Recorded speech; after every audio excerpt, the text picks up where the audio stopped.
natin. Okay na. Harap. Ito na ang ating isang munggo sa hipon. Maraming salamat sa panonood.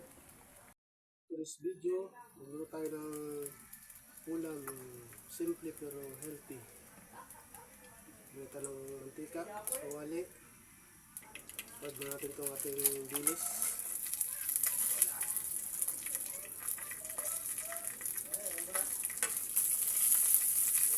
Masya natin yung lutuin. Set-aside muna natin.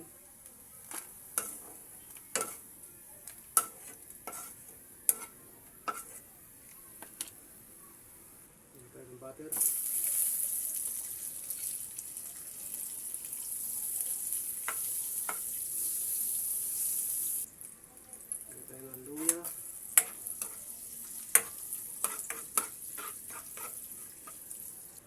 Lagyan natin itong hipo natin. Lagyan natin ng saglit. Hintayin na natin mag-iba ang kulay ng ating hipon. Ang kulay orange. Okay na. Isa-side muna natin ulit.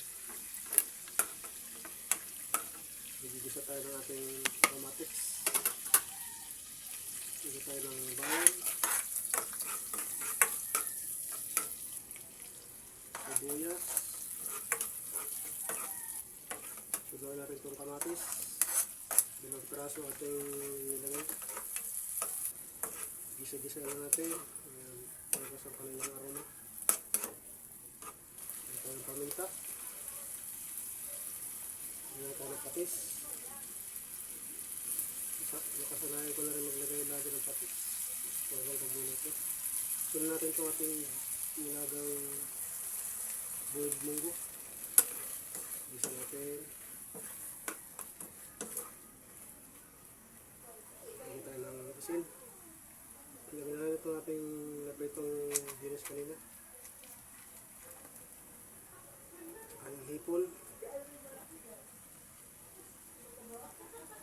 Tapos lagyan na lang ng umpalay. Pinagdala natin ng munggo kanina. Malinis naman ito. Ating gagawin sabaw. Lagyan natin ating chicharong baboy. Simmer natin ng mga 3 to 4 minutes. After mga 3 to 4 minutes, lagyan natin healthy gulay, malunggay. Tikman natin. Okay na. Sarap. Ito na ang ating isang munggo sa hipon. Maraming salamat sa panonood. God bless.